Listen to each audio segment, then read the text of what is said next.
So how many episodes have you done so far? Like where you're... I think 18. Okay. 18? I think so. Where you're the one kind of guiding the thing? Isn't it? Yeah, Cool. it has been. Yeah. Good question. This is- I'm like, I've just been like hanging out and talking with people. Yeah. Well, I haven't listened to many of the shows. I've only listened to 2 of them. Yeah. But, you know, it seems like there's a lot going on. Every time I look at the page, I'm always like, oh, I should listen to this, but... Okay, so just gonna read this. Welcome to In the Act, a radio program on process and the creative life. Creativity does not just start and stop with artists. We all make aesthetic or guiding decisions. Our aim is to talk through the process and investigate how we choose to express ourselves and to live creatively. My guest today is Tom Rauwerdink. I am Erica Hunsinger. Tom is a graphic designer, artist, gallery owner, meeting space / designer. Sure.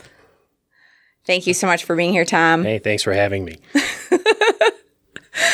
So on this show, we're talking about creativity, but I think some people are thinking that it has to be about art, specifically fine arts, and that avenue. And I'm really trying to explore that as well as other ways in which people live creatively. And I think what I mean by that is like the trajectory or the choices that we take aren't necessarily linear, and that whatever those guiding or driving forces are that we choose to make in our lives are really creative decisions. Like every act that we have is really a creative act because we're choosing and making it happen. Yeah. So I know that you've had interesting experiences in your life, and I don't know. Sure. Yeah, I think most people have. Yeah, it's true. But I mean, as far as like, choices dictating, creativity or vice versa, I remember I went to art school. I went to MyAd, and we would always talk about like, what is art? Trying to define like, what is art? And, some people took a very conservative stance of like, it's fine art and things that you put in a gallery and things that are made specifically as art, as a piece. And, I kind of came to the conclusion that, most of what people do, human beings do, can be considered art in a way, or at least creative. Because like you said, you make choices like every day, like how you live, and creativity finds its way in there just because, we're human beings, and that's just how we are. And kind of going back into what art is, the idea that sometimes you see these videos of like elephants painting or a raccoon smearing paint around or whatever. Yeah. Like, and that's funny and neat and wow, but I don't really view that as being art, because the animal isn't doing it to like create something. It's just, experiencing that moment. Yeah. And it's also the same thing where they have, computers generating art.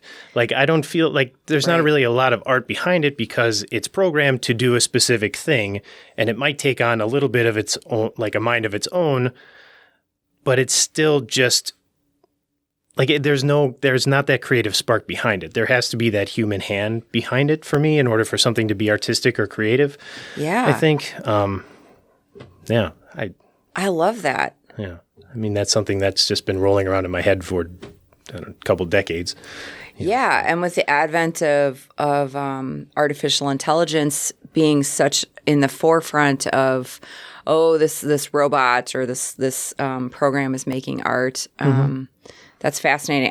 What did you say before? I was kind of stuck on that, like that you just live your life and the creativity just kind of filters in. Yeah, I mean, and I love that idea because I think that's so true. It's like, I don't know why I'm thinking of. It's like what is that thing about?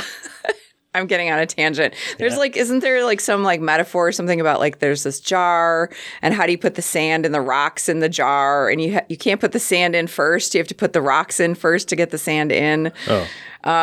And I feel like in some ways that's such a silly thing, but to fill up or to create your, I don't know, trajectory or something. Like you have to have these stable components that you can put in your jar, into your life kind of thing. Yeah. And then the sand is sort of like everything around it that can filter in, that allows for... Like fill in the gaps and complete. Yeah. Well, I mean, it's kind of looking at how people like their spaces, whether it's their home or their bedroom or, their professional space or creative space.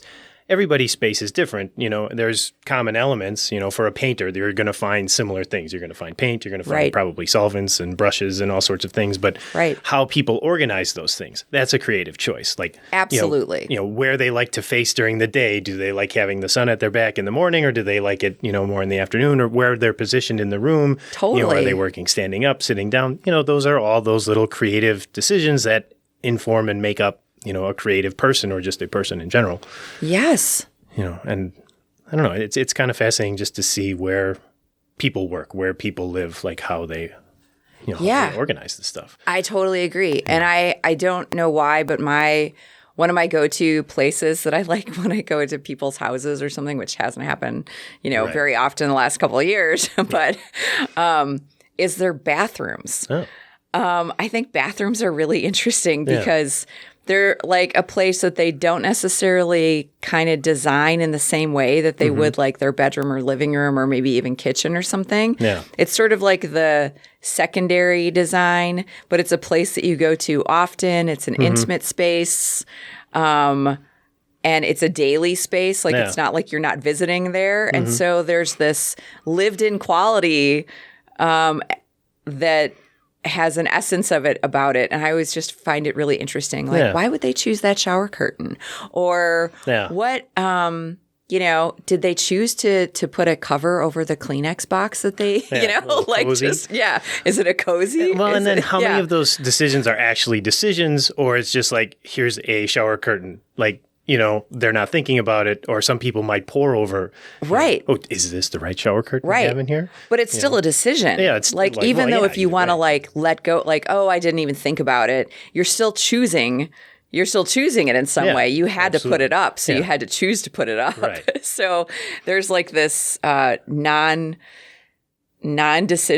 decision or something that I find really interesting that I also think is part of life. Like you make all these decisions in your life that are just unconscious decisions or something that then inform how you live. Yeah. I think sticking with the bathroom idea, it's interesting because a lot of people will have their own bathroom and then there'll be like a half bath or a guest bathroom kind of a thing, and the stuff that you find in their bathroom would be like all the toiletries and, medicine cabinet stuff and whatever. Right. And it might be kind of messy because that is the lived-in space. And then you have the guest bathroom, which is completely different and might have those little seashell soaps and, like have a much different vibe and everything's pastel and, it's very clean. Right. Because people only go in there for short periods of time, but it's not a lived-in space. But, once again, it's choices. That's more of a choice. Like, how do I want to present this more public space in my house versus this is my private space and I'll just do whatever I want. Right. Kind of a thing, Yeah. And I think that ties into like how people make art or are creative. There's a certain thing, especially with social media nowadays, you're trying to present your guest bathroom. Yeah. It's constantly showing everyone your guest bathroom where your real bathroom. I'm not going to put that online. No one's going to see my real bathroom. Totally. Unless that's part of the piece itself. Like, right. Because it's that we're trying to curate things, or we want to curate things. I mean, maybe I should just speak for myself. I want to curate things. No, I do too. Right. So that I think for me personally, I don't want to share too much. I don't want it to be too personal. Sometimes I feel like I might be showing off, and how would that feel to somebody who's not experiencing the same thing? And I want to be sensitive to their lives and respectful and like so that it's just it's a confusing platform, I think, sometimes too. Yeah. Well, I mean, life is confusing. So, I mean, our technology kind of reflects that. It doesn't necessarily improve anything. It just is. Yeah. Just kind of stacks on top of our already problematic existence, or not problematic. I don't know. I mean, I think climate is probably taken as a whole, we're very maybe we're a little problematic existence, and technology. Yes, it's not solving our problems. It's just kind of pointing out our flaws. I mean, I definitely see the positives in it too. I think it's a balance for sure, but it's I guess I was taking a pessimistic view there, but it's easy to do that. It is easy to especially do that. Right now things seem kind of like a big bummer all the time, and everything's annoying, but once again, like, our technology isn't delivering us from that either. Right. Like, we never stop. Like, as a society, we keep making these choices, creative choices, that usually boil down to, well, let's keep going. Progress, growth. Right. We can't stop. And so, we never stop to take the time to kind of figure out what our problems are, to fix those problems, or at least, try to do something to mitigate them. It's just, well, let's worry about that later. We have this stuff to build now, and always, constantly going forward. And that's such a great point. And I think I was just reading in the New York Times the other day, like that somebody was like, we don't need to add anything else right now. I don't remember what it was talking about, but we need to review and reflect and market these other things that are really good. Yeah. And I think that if you take that as a metaphor for self or our society, is that we don't really have what is it about taking the time to reflect on things? I think it's really difficult that, it's easier to stay in the cogs of the wheel or keep going and keep planning and making dates and planning in whatever it is and having the time to sit back and to think about what you did, how that interaction was, and is difficult. Yeah, it's very important to take that time. And I was talking to somebody recently about creative, about making work. And what we kind of got stuck on was, it's easy to have the idea. Yeah. And it's easy to do the entertaining part, where, this is brand new. Like, I'm going to start a new drawing, or I'm going to start a new piece of music. And, everything's going real nice. And then you I kind of hit a spot now, and, okay, I'm not going to worry about this. I'll come back to it later. But then you never come back to it later. You never reflect on it. Oh, here's another idea. Oh, I'm starting a new drawing. Oh, I'm starting a new piece of music. Right. And I mean, in a way, that's good to have those periods where you're constantly starting new things. And then if you actually do come back to those pieces, right, and kind of dwell on them and think about them. But that's not really what happens a lot. Like, in the macro sense, as society, we never stop and go back. It's just like, well, forget that. That's yesterday's news. Right. But I think as, individuals, especially, creative people, it is important to constantly go back and refine and revisit things and, just sit on ideas for a long time and, keep developing them. Yeah. Oh, for sure. I mean, I think I am of the previous. I think I tend to squirrel, whatever, like, what is that pretty thing over there? Yeah. I'm going to try this over here. And I'm proficient enough in a lot of different tools and mediums and things that I feel comfortable grabbing a new idea and running with it, and then having all of these things on my plate and not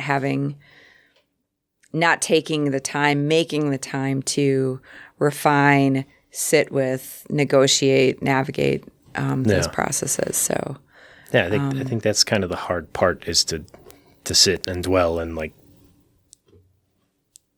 bring something to completion. Like to realize, a project or idea, and I don't know, like that for me I find that to be pretty difficult, like personally. Oh, for sure. I think it is for everybody. Yeah. How do you do it? Do you do it? Do you do it? Yeah, that's a good question. Do I do it? Like, no, probably not. Yeah. Like sometimes something will just slip through and like a miraculous, like, oh, I finished this. This is done. Like I look at it and it's done, whatever it might be. And yeah, sometimes it's like, well, I don't care if it's done. Like in a professional sense, things have to be finished. You know, because like as a graphic designer, my professional work is very different from my personal creative work. But the professional work has kind of a very narrow and strict, like, I guess, usage case, sure, you know, of what it's for. So, I mean, it's pretty easy to finish these things. It just has to communicate, you know, if I'm tasked with designing a flyer or a catalog or, you know, it has a beginning, middle, and an end, which is very clearly defined, not just by myself, but by the client and by whatever, you know, shape this thing takes. You know, there's not a lot of guesswork in a flyer. You know, here's a picture, here's our branding, our colors, our fonts, here's what we want it to say, make it look nice and make it communicate, you know, and like, that for me, those are very simple guidelines, very easy to finish a project like that. But then when I'm left to my own devices, well, boy, do I want to explore this? Do I want to try looking at something new and learning some new software or learning a new technique? Or do I want to, you know, do I want to do a drawing? Do I want to do a painting? Do I want to play around with music? Do I want to play around with video? What do I want to do? And so like then now there's all these choices and it makes it much more difficult to what is this thing going to be? Yeah. You know, it's not this very clear, concise thing. It's more of this nebulous, you know, it becomes less about making a final thing for me, and it becomes more about like learning and exploring, which doesn't necessarily translate into finished work. Yeah. But I mean, now that I'm saying that, you know, I don't really think it's that important to always have finished work, at least for me. Yeah. Because I'm not trying to, like, I don't show very often. I don't share a lot of the things that I do. It just is kind of a personal thing, a hobby in a way, but like kind of a compulsive hobby, like something that I feel the need to create things. Yeah. Like I want to draw or I want to like play around with music or whatever it might be, you know, and that's enough sometimes. It's just the desire to do it. Right. You know, and it doesn't have to be like, oh, well, I have to share this online or, oh, I have to set up a web store or, oh, you know, like everything has to be turned into like, you know, a job or a grind or something like that. And, you know, it's like I have that enough in my day-to-day job. I don't need to translate that into stuff that I'm doing for my own enjoyment and my own like growth and betterment, you know. Absolutely. But, you know, and it's an easy way to try to filter some of the noise and thoughts out of my head and, I don't know, hopefully get it outside of yourself. Turn that into something else and maybe learn from it. Yeah. I don't know. How do you know when you're reflecting on like what medium to choose, how do you know where to go? Like what leads you? For me, like, I guess it's not really a big question. It's just like, what am I doing in the moment? You know, if I'm sitting around and drawing, that's good enough. But if I feel like, oh, well, now I feel like taking some photos or doing some photography or, you know, it's just kind of following whatever, you know, trigger happens in my brain. Yeah. You know, but as far, like, I think part of it is when I start things, I usually don't have a vision for it either. And I think that kind of goes back to, you know, my professional work. It's very easy to envision what these things look like. Right. But when I'm doing something personal, I don't know what I'm doing. Right. It's just, okay, I have a pencil in my hand, here's a piece of paper, and here's a line, and, you know, it'll just turn into something or turn into nothing. You know, or if it's playing around with music, like, okay, I'm just going to use this drum machine and put a quick, you know, beat loop together and then see where that goes. Sometimes it goes somewhere, sometimes it goes nowhere. And, you know, the same with photography too. Like, it's very easy nowadays to just accumulate tons and tons of photos. Sure. Because you don't have to develop them anymore. They're right there. They're instantaneous. Right. You know, you just transfer it to a computer and, well, sometimes do I want this to have like a more classic photography feel?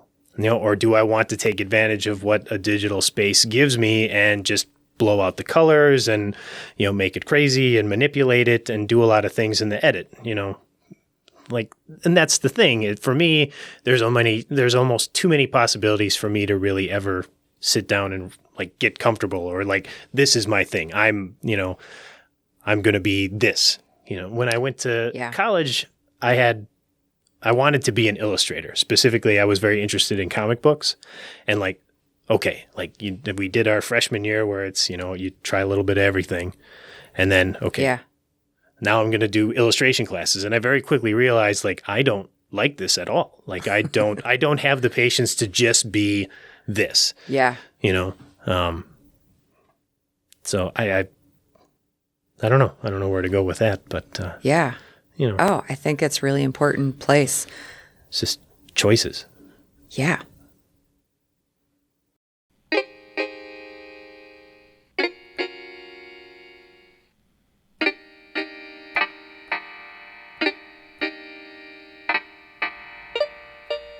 How you feeling? Fine. Good. Yeah. I hope I'm not rambling. I feel like I'm rambling. I think what you're saying is really important and great. All right. Well, I don't know if I go that far, but as long as it seems cohesive, like, just kind of. It's totally cohesive. Okay. Welcome back to In the Act. I'm Erica Hunsinger, and we are talking with Tom Rauwerdink. Yes. We ended with choices, and I wonder if we could dig a little bit more into talking about the MyAd experience, because I think it's a really interesting and I probably overuse this word, but like navigation to go to school, because you have to go into these like very closed circle subjects that then feel a little constrained, and it sounded like that's kind of what happened to you with illustration. Yeah, was it medical illustration? No, it was just a general illustration. Well, because it was that sophomore year when everybody first picked their major, so it was just the beginning of that program. Yeah, because then obviously it would be the last 3 years of college would focus on illustration if you chose that as a major. But even at that point, because it was, just starting illustration, it felt pretty narrow to me. And a lot of it when I was younger too, like I had a hard time kind of making up my mind and, really making decisions like that.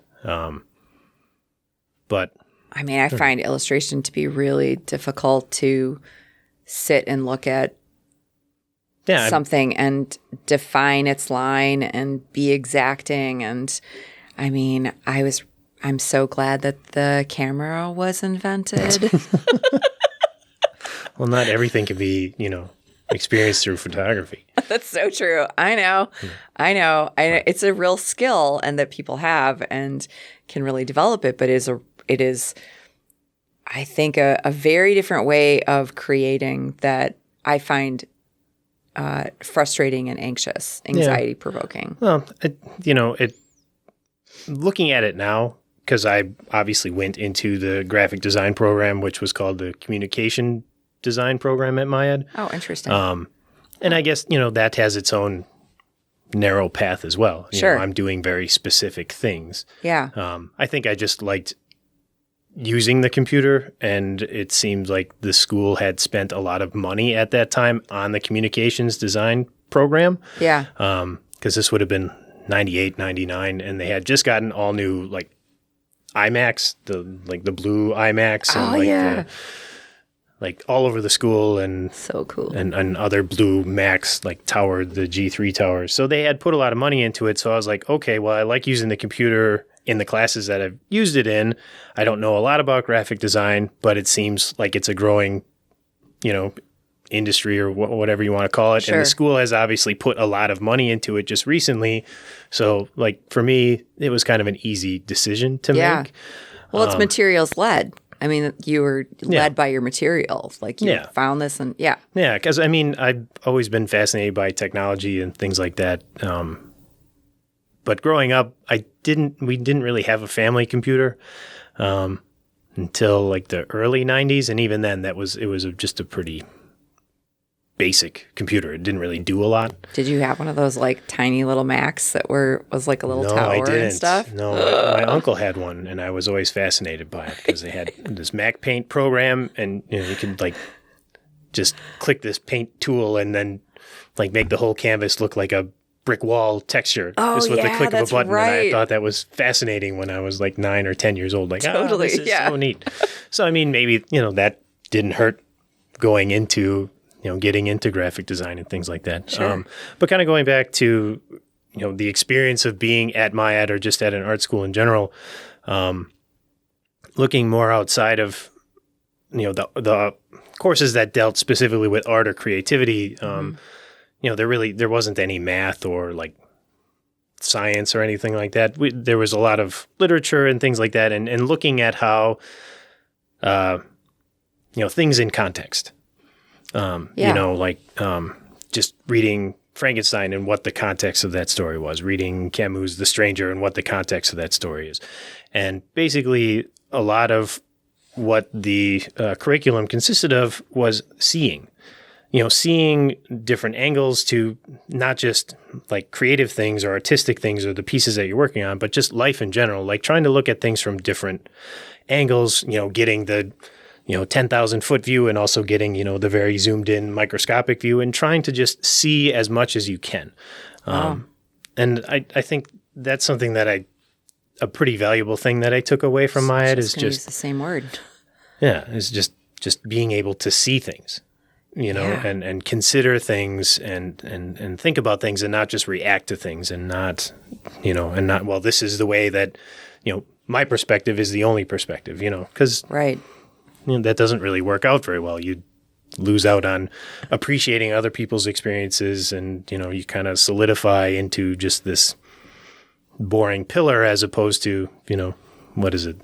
You're supposed to be more like a leaf floating down a stream or something like that. Oh, are you asking me about metaphors? It's not going to work. Well, I'm going to be, that's just, don't know. Was it? Yeah. Don't know them. I'm not going to ask you about metaphors. I won't do that again. I'm sorry. I feel bad now.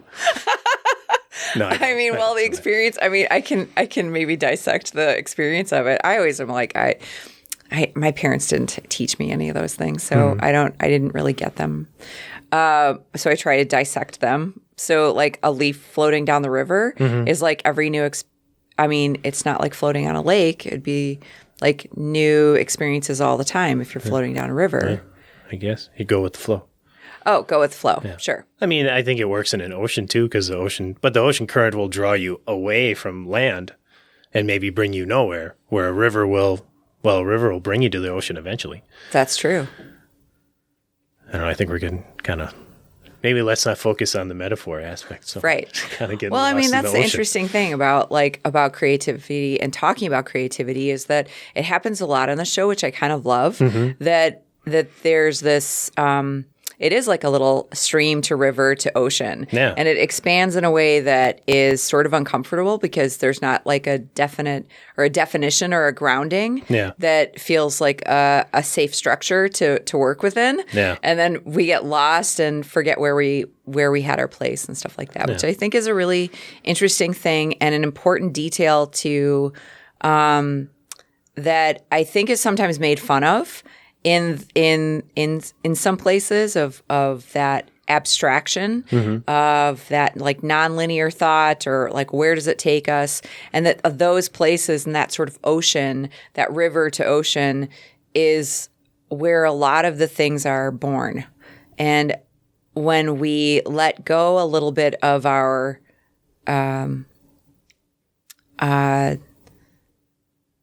I don't even know. Like when we let go a little bit and allow for new things to enter, which I think what you were talking about a little bit before too, and that perspective of that fluidity between like the macro and the micro, what can happen within there for your own experience and perspective allows for other things to enter in. And that's a creative process as I see it. Yeah, I think that's a good way of explaining it. Because, a lot of it is just kind of letting go. Yeah. And like, especially with creativity, but I guess in life in general, there isn't one absolute right way to do things. No. There's never an absolute truth. There's never an absolute answer.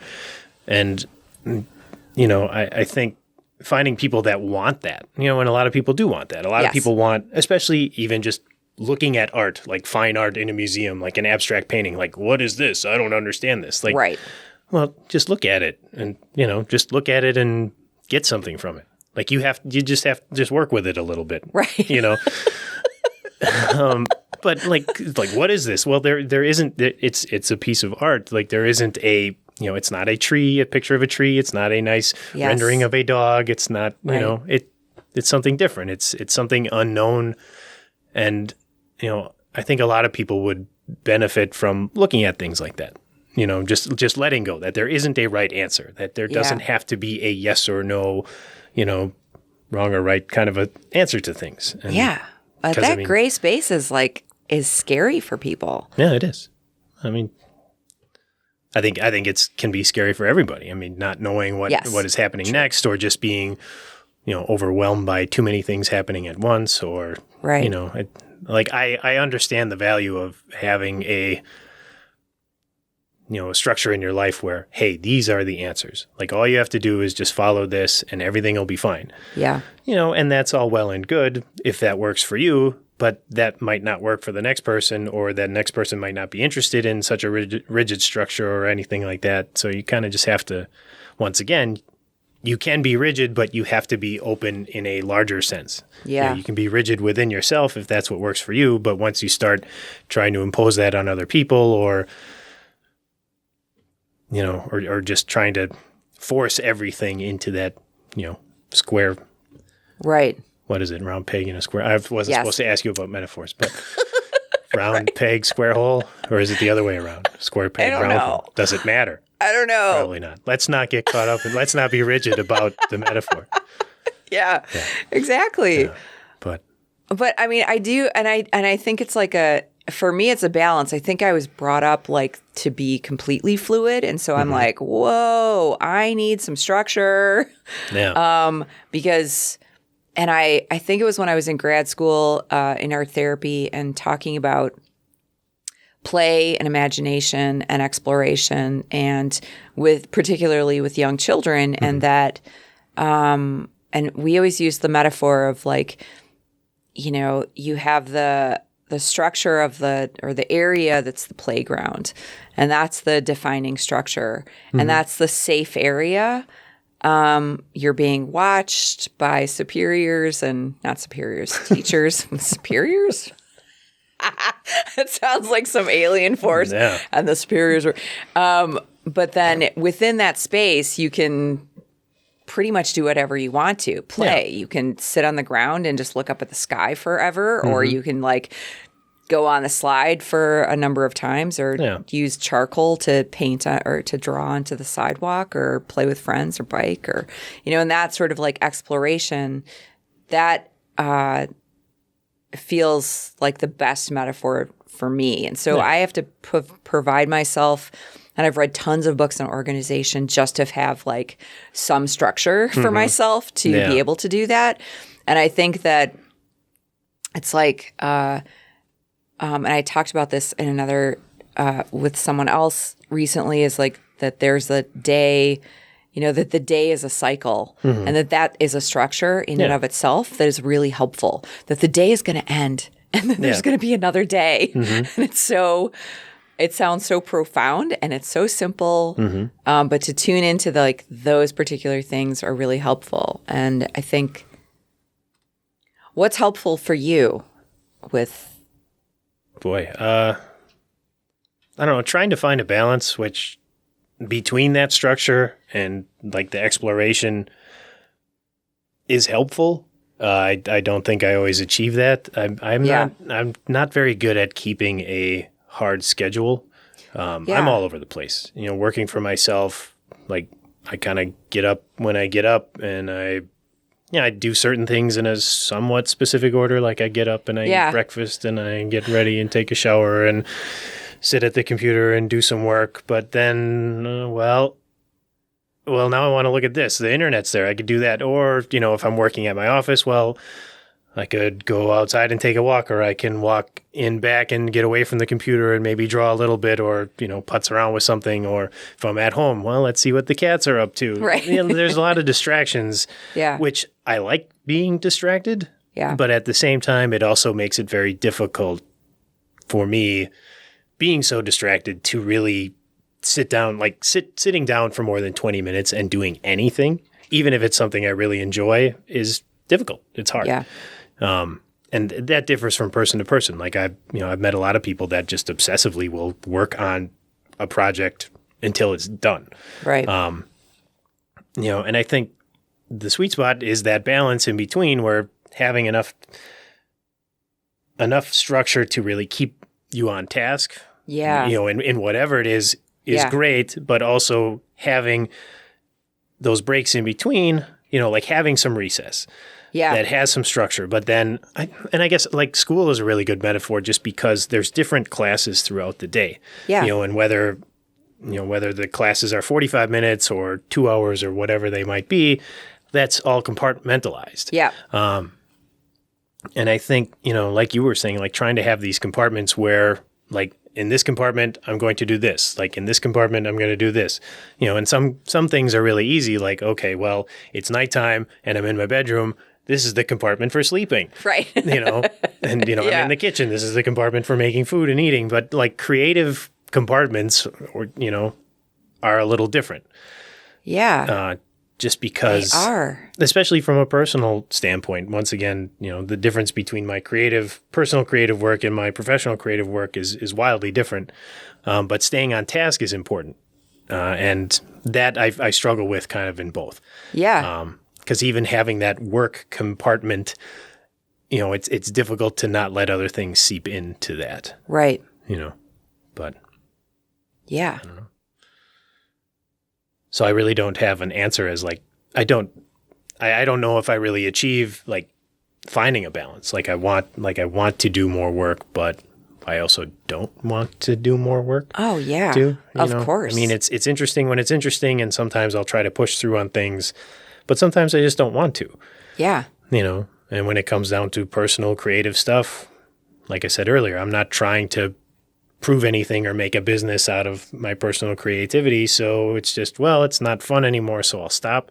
Yeah. But at the same time, there are regrets that come from that attitude where like this could be something, like looking at, going back to things. And I have sat with a lot of things and like, this could be something.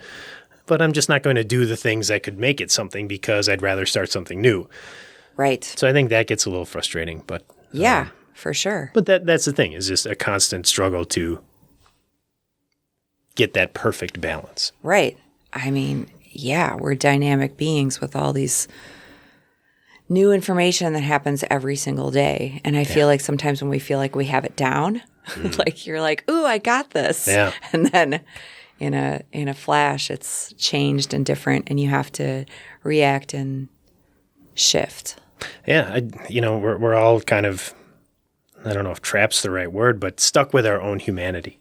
And certain things will, like, oh man, I'm having a really good day today. And then something will happen, it could be something stupid and minor, like, oh, I knocked over this thing and the whole day falls apart. Right. Like, and for no reason, and it's not a conscious decision, and I'm not trying to ruin my day because I, knocked over something on the floor. Like, but that can just drastically change. Right. And now I don't want to do anything, and now I'm just upset for no good reason, and now I have to navigate this and deal with this for whatever reason, because my humanity dictated that you're going to get upset now. Right. Your good day is over. This little thing is really going to stick in your craw, and deal with it. Totally. And sometimes you can deal with it very quickly, and sometimes, well, now I'm in a bad mood for 2 days because of something stupid. Right. But I don't know. Like, there's only so much you can do as a human being. We are very limited by our humanity.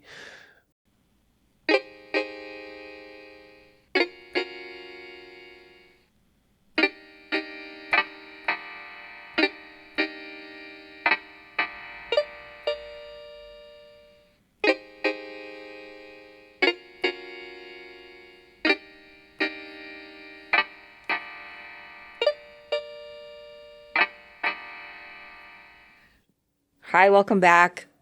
I'm Erica. We're here with Tom Rauwerdink, and we're talking about the boundaries of being human. Sure. Compartmentalized humanity. Yeah. Yeah. I don't know. And that organization is part of creativity too, like how you organize things. And yeah, I mean, it's all kind of what I was talking about earlier. Like, it's all, for me, derived from our humanity, like our creativity, or our intelligence, our self-awareness. That's why we're able to create these things. Yeah. Like such like cool and amazing and like interesting and thought-provoking things. And why, an elephant painting something, like I don't really get a lot from it because like I can't relate to an elephant the way I relate to a human being. right. And the elephant's goals are kind of unknown to me. Yeah. And I'm assuming that for the most part, an elephant's goals making a painting, there's probably not very many goals there. There's probably just, somebody helping putting the paint in the surface in front of them and then just kind of showing them, hey, if you put this in your trunk and you move this around, like there's paint on there. And the elephant Right. probably derives some enjoyment from it. The elephant Sure. probably is having a good time. But at the end, when the piece is like done, I'm using air quotes here, done, Sure. finished, for the elephant, like it's mostly probably just because the elephant either got bored or, they just took the stuff away from the elephant. Right. There isn't any meaning, Yeah. and even in the same way that, you're familiar, like we both really enjoy children's art, like young children. Yes. Love. One of my favorites. I mean, there's more meaning in what a child creates than what an elephant does. Yeah. And I don't know. It's curious to see. I would be curious to see, I don't know how many elephants have painted.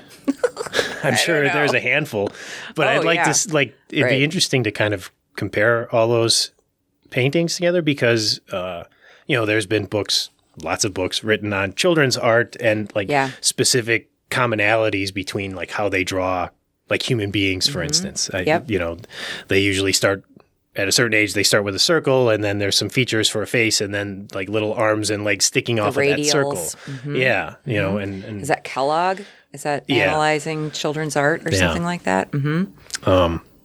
and just all those sorts of things. Like, I'm wondering if there would be any commonality, through the body of elephant work. Right. But I would imagine probably not because an elephant, I'm guessing, is just making strokes. Right. Is an elephant making color choices? If you give elephants a bunch of, if you gave 5 different elephants, the same materials, the same palettes and everything, would there be commonalities between those pieces and where would those commonalities stem from?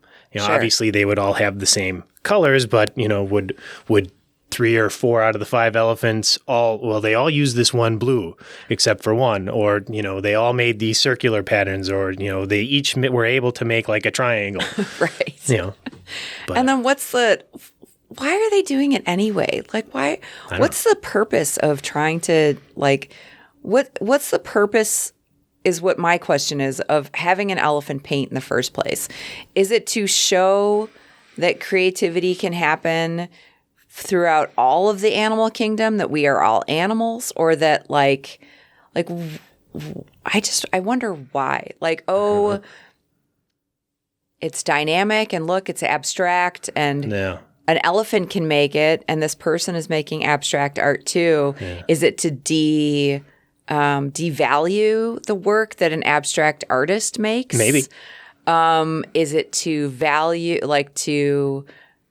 to bring up the value of what an animal can do to make them more closely associated with I don't know. I get really confused about creative things, when wire sculptures they look like a tangled mess. But if you roll around in one particular direction, oh my gosh, now it's Muhammad Ali. Yeah. And you're like, okay, I love Muhammad Ali. Yeah. However, that's it. I'm done. I'm glad that you were able to do that, but Right. it doesn't do a lot for me. And it's not that it's not creative. It's just like, It's just like an optical illusion sort of a yeah, I guess thing. so. Yeah. Yeah. I mean, which can be interesting, but Yeah. Agreed. well, that kind of brings up another interesting thing about creativity or, art in general is just like different levels. Like levels of art. Like there's, I don't want to call things like low art or right. But there's stuff that comes from a very like a simpler place. Like I just want to I want to make a nice plein air landscape, and I just want to do that. Like I like doing this.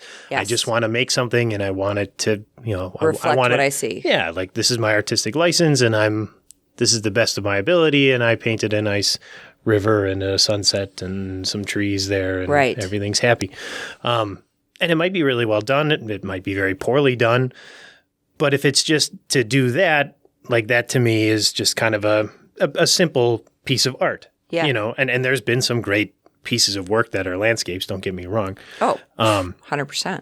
Yeah. But that's the thing, like how can you, like what is the difference between a simple piece and just something that is there, like that sculpture, optical illusion, Muhammad Ali, and up to, standing in front of a painting and just like, I don't know, like having an epiphany, like right. what is it that makes that happen? And like, I don't know, like that would be the high art, is like just like looking at a painting on the wall and it just moves you.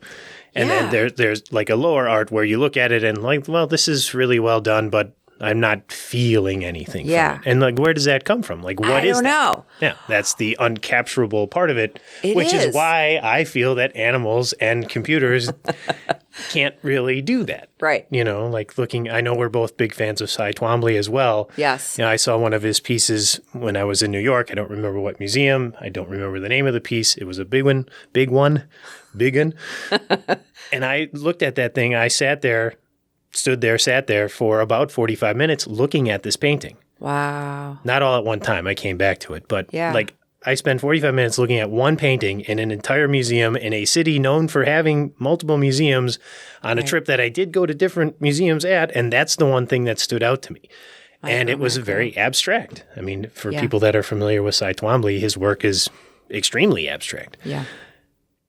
And I like, it was just a feeling. I couldn't tell you what that feeling necessarily was, but it just made me feel things. It made me think. It made me like just in awe of this piece. Yeah. Where I think there could be a lot of people like that would just walk past and be like, okay, that's just a bunch of color on a big canvas. Right. I don't. And then it doesn't mean anything, right? And his work, I mean, and maybe we're getting to some other place with this then. Like it's not just marks on a canvas. There is meaning, deep meaning behind that. He was very, he infused thinking about and reading about like Greek myths and that was always like a thread throughout his work. Yeah. And when you were talking earlier, I couldn't help but think of like cooking. And when people are like, oh, when you put love in it, it tastes better. Huh. And have you heard that? Yes, I have. Okay, yes. That's okay.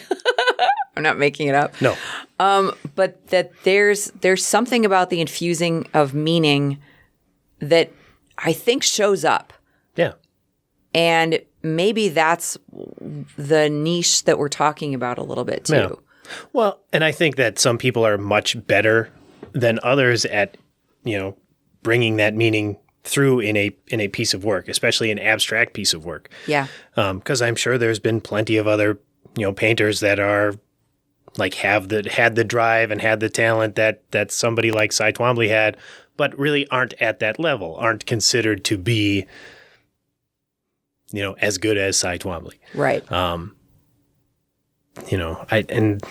That's the thing, is just, was he just really good at putting that meaning into his pieces, or is it just, I doubt it's by accident, but like that's kind of that secret ingredient. That's the love.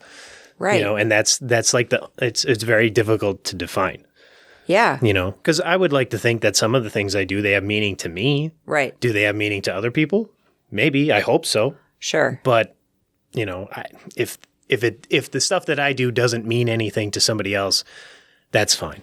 I don't feel like that's a failure on my part, because basically, as I've been saying, like, I'm doing this stuff for me. Right. And a lot of it doesn't even see the light of day anyway. So, it's my bathroom. Right. That sounds. Yes. I hope nobody just jumps in on the third segment. What is he talking about? What bathroom? Where? Yeah. I forgot what I was going to say now. That's so funny. But I mean, so the meaning part, like, it doesn't have to be sentimental. And it's not that people who are creating things that are of life, from life, realistic, that it's not meaningful to them either. Yeah. Right? I do think that once you start creating for other people, it changes your work and it changes how you operate. And you're feeding off of other people in a way that's not sourcing from yourself. And I think the clearer you are about not about what you're going to do, but about the process in which it comes from, or like going into that ocean space to express yourself in whatever avenue it is. Yeah. The truer, the maybe more of that comes out in the product that people can recognize and experience as having a different meaning, or having those sort of, wow, something is inside or on this canvas or in this sculpture or in this chili or whatever. Something more. That feels different. Yeah, for sure. I'm just going back to, my professional work. Yeah. The meaning is what it is. Like, the meaning is, this is a business card. Communication. Yeah. It's like, here's the person's information.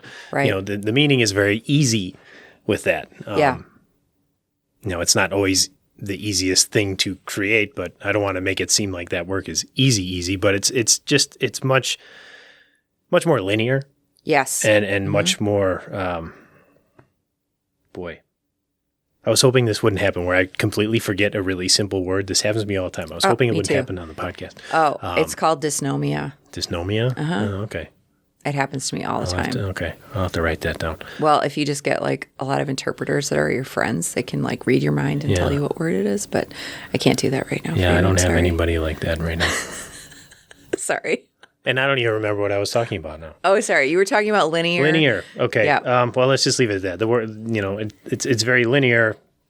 I get an email from a client. Right. I want you to do this. Here's the information. A plus B. Yeah. I give them the proof. Hey, this looks great. Goes to print. Hey, this doesn't look great. We got to change a few things. Right. Send it back again. Goes to print. But, it's having that very structured structure. Yeah. Where personal creative work is back to the ocean again. We're not sitting in a kiddie pool anymore. We're in the ocean, and right. Like, I don't know. And I guess so much of my personal work, and this is a running theme, I guess, is for me. And it's like trying to help me figure out who I am, like what my thoughts are, like what I value. And like those creative choices spill over into just day-to-day life. Bring it back to kind of how we started here, the way that I organize the things that I collect. I'm kind of a collector. I have a collecting kind of a mind. Like, let's just say I have a number of CDs and albums, vinyl records and things like that. And, there's always this question of like, well, how do you organize your stuff? Yeah. Do you organize it alphabetically? Do you organize it by genre? By genre? Do you organize it, chronologically? Right. And most of the time, a lot of the stuff that I have is very loosely organized, but it'll be organized in a very personal way. There are certain things that I take out of like my larger collection. Like, these are CDs or albums that mean something to me, and then they'll go on a different shelf over here because these are important to me in a whatever way it might be. Like, it's something that I've been listening to for the last 25, 30 years. Yeah. And it's always been something that I enjoy, or, it's a recent favorite, and this is just going to go in this little collection here.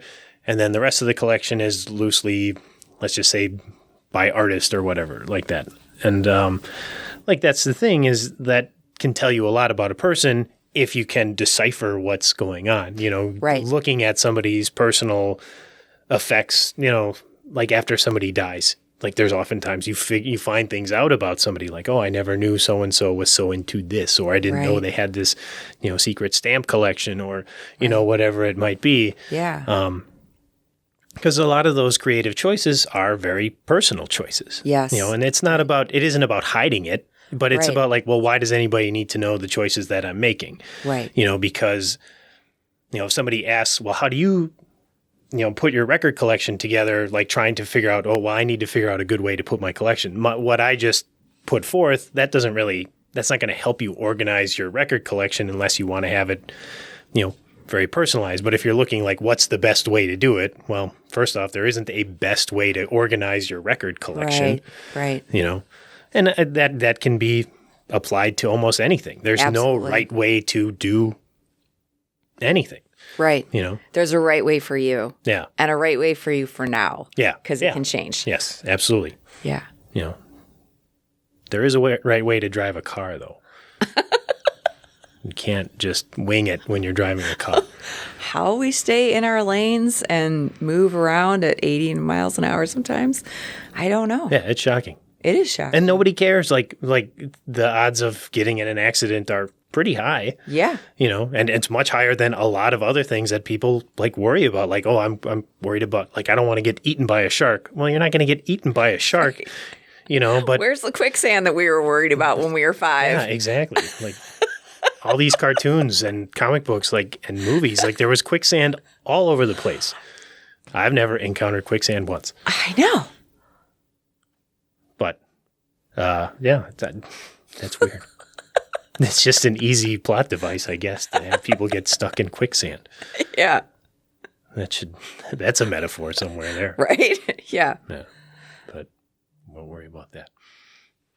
Well, I feel like we've done a really interesting job of talking about creative expression and self, and